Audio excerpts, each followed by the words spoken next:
ओम नमः शिवाय। प्रिय दर्शकों, कर्क राशि ध्यान से सुनिए। आज जो आप सुनने वाले हैं वह सिर्फ भविष्यवाणी नहीं, आपके कर्म, संघर्ष और इनर स्ट्रेंथ का वास्तविक लेखा जोखा है। 15 दिसंबर 2025 से 14 जनवरी 2026 तक यह सूर्य धनु राशि में रहकर कर्क राशि के षष्ठस्थ हो जाएंगे। कर्क राशि से षष्ठस्थ हो जाएंगे यानी कि सिक्स्थ हाउस में हो जाएंगे, जो सक्रिय करेगा सिक्स्थ हाउस को। और सिक्स्थ हाउस जो है वो यानी कि षष्ठ भाव, छठा भाव क्या है? संघर्ष का है, ऋण का है, शत्रु का है, स्वास्थ्य का है, कार्यभार का है, स्वयं सुधार का है, रिस्पॉन्सिबिलिटी का है, डिसिप्लिन का है। यानी खरमास आपके लिए सेल्फ रिपेयर पीरियड होने जा रहा है, यानी स्वयं को सुधारने का मजबूत काल है। खरमास फाल्गुन चैत्र और मार्गशीर्ष और पौष यानी कि इन दोनों के बीच आता है।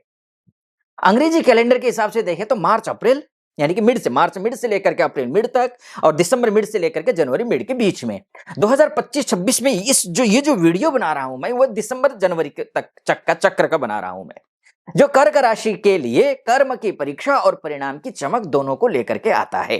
अब शुरू करते हैं कर्क राशि का सटीक, गहन और आग भरा खरमास फलादेश। कर्क राशि ध्यान रखिएगा, जलतत्व के आप राशि के जलतत्व के हैं आप। आपकी राशि के स्वामी चंद्रमा है और गुण क्या है समझ लीजिए। भावनाएं हैं, सुरक्षा है, परिवार है, संवेदनशीलता है, सेवा है। और जब सूर्य षष्ठस्थ हो जाएंगे जिम्मेदारियां बढ़ती हैं, कर्म का ऋण सक्रिय होता है, स्वास्थ्य सुधारने का अवसर मिलता है, शत्रु विरोधी उजागर होते हैं। अगर हिडन शत्रु है तो वो खुल करके सामने आएंगे, परास्त करेंगे। क्योंकि शत्रु, बस एक ही चीज का ध्यान रखना है आपको, ईगो मत पालना। अहंकार की वजह से शत्रु पैदा कर सकते हैं आप, इस चीज का ध्यान रखना है। मेहनत की गति तेज होगी, आत्म अनुशासन बढ़ता है इस दौरान। और जब ये सब खरमास की इन्वॉल्व ऊर्जा से मिलता है, यह समय बन जाता है breakdown to breakthrough. Breakthrough का समय है ये, जहां टूटना भी है और उठना भी है। ध्यान रखिएगा। हेल्थ के रिसेट की बात करें तो मन और शरीर दोनों सुधरेंगे। कारण क्या है? सूर्य का षष्ठस्थ होना सेल्फ हीलिंग एक्टिवेशन का समय है। ये पुरानी समस्याओं में सुधार, इम्यूनिटी में बेहतर होना या फिर लाइफ स्टाइल रिसेट होना, मानसिक भारीपन कम होना और डाइजेशन सिस्टम स्ट्रांग होना। कर्क, ध्यान रखना, आपका शरीर 2026 के लिए नए यंत्र की तरह तैयार हो रहा है। कार्यक्षेत्र की बात करूं मैं, रिस्पॉन्सिबिलिटी और रिकॉग्निशन दोनों ही बेहतर स्थिति में। काम का बोझ तो बढ़ेगा, लेकिन उसी अनुपात में सम्मान भी बढ़ेगा। एफर्ट्स का परिणाम मिलेगा। सीनियर या बॉस आपकी मेहनत नोटिस करेंगे, लेकिन ईगो प्रॉब्लम आ सकता है। क्या क्या अशुभ होगा वो मैं बाद में बताऊंगा, अभी तो शुभ ही शुभ सुन लीजिए। अशुभ सुनना जरूरी है। क्या अशुभ होगा अंतिम में बताऊंगा मैं, बहुत सारा अशुभ होने वाला है। आपका संघर्ष आपको कमजोर नहीं दृढ़ बना रहा है, ध्यान रखना। इन 31 दिनों में हिडन एनिमीज डिफीटेड, विरोधी कमजोर होंगे।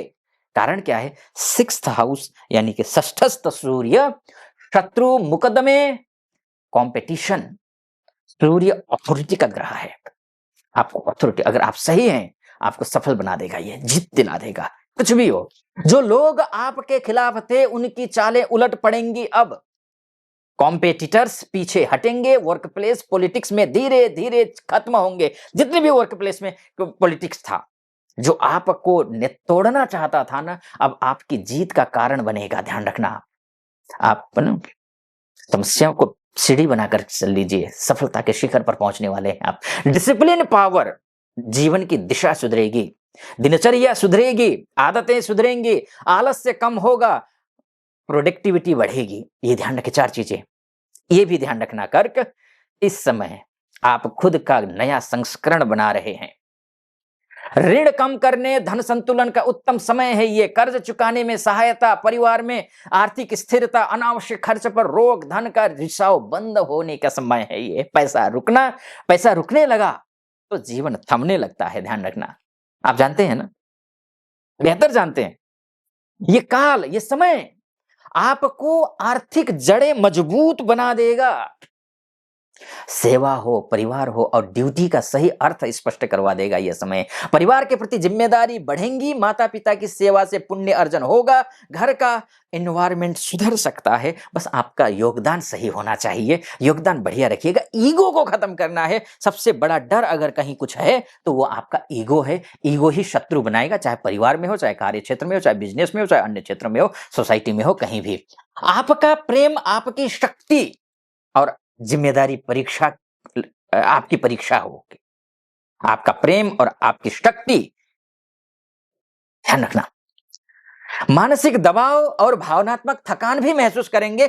अगर अशुभता की मैं बात करूं तो अशुभ भी होगा ना। अब अशुभ अशुभ सुन लीजिए क्या क्या होगा।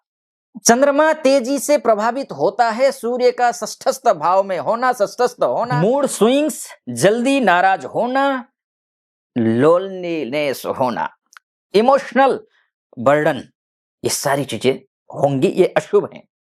दिल को मजबूत करें, साल 2026 का आधार तो यही है। दिल मजबूत, आत्मा मजबूत, आत्मविश्वास से भरे हुए होना चाहिए आपको। हेल्थ इश्यूज का खतरा है। Mild to moderate, cold cough हो या फिर एसिडिटी हो या फटीग हो, बीपी का थोड़ा सा अप डाउन होना, ये हो सकता है इस दौरान। चंद्र प्लस सूर्य का संबंध भी बीच में तो आएगा ही, तो उतना अच्छा नहीं होने वाला है।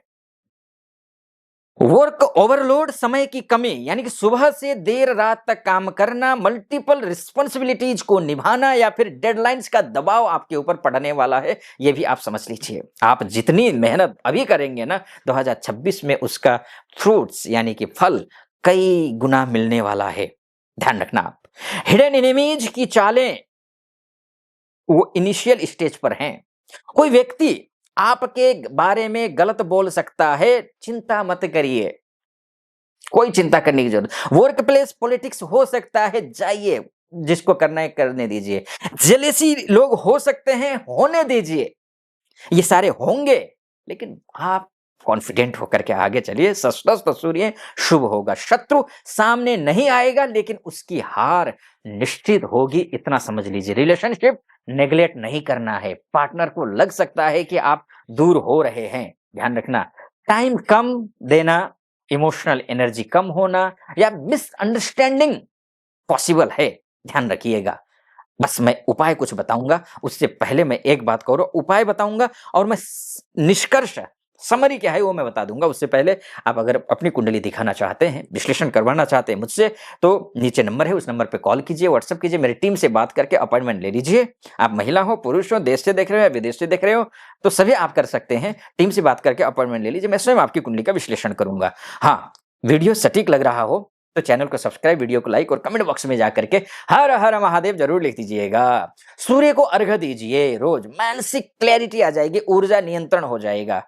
और उसके बाद जाकर के आप दुर्गा चालीसा का पाठ करते सकते हैं, दुर्गा सप्तशती का पाठ कर लीजिए, बहुत शुभ रहेगा। षष्ठस्थ सूर्य संघर्षों को शांत करता है, ये भी आप समझ लीजिए। और फैमिली ड्यूटीज पूरा करिए, इसमें शुभ परिणाम कई गुना बढ़ सकते हैं।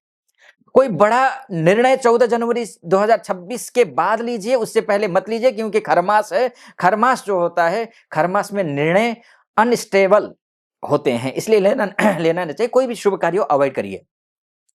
कर्क राशि ध्यान से सुनिए, अब समग्र में यानी कि निष्कर्ष, अब यानी कि कंक्लूजन वो ये है, ये खरमास आपको गिराने नहीं, तैयार करने आया है। षष्ठस्थ सूर्य सक्रिय, षष्ठ भाव जब सक्रिय होता है तो जीवन आपको सख्ती से मजबूत बनाता है। इस एक महीने में आपकी ऊर्जा, आपका अनुशासन, आपका संघर्ष आपको 2026 की सबसे बड़ी जीत तक पहुंचाएगा। याद रखिए, strength is not built in comfort, it is built in the battlefield of life। बस ध्यान रखिएगा और आप खुश रहिए, प्रसन्न रहिए, महादेव कृपा पर बनी रहे, ऐसे मेरी कामना। फिलहाल अनुमति दीजिए। ओम नमः शिवाय।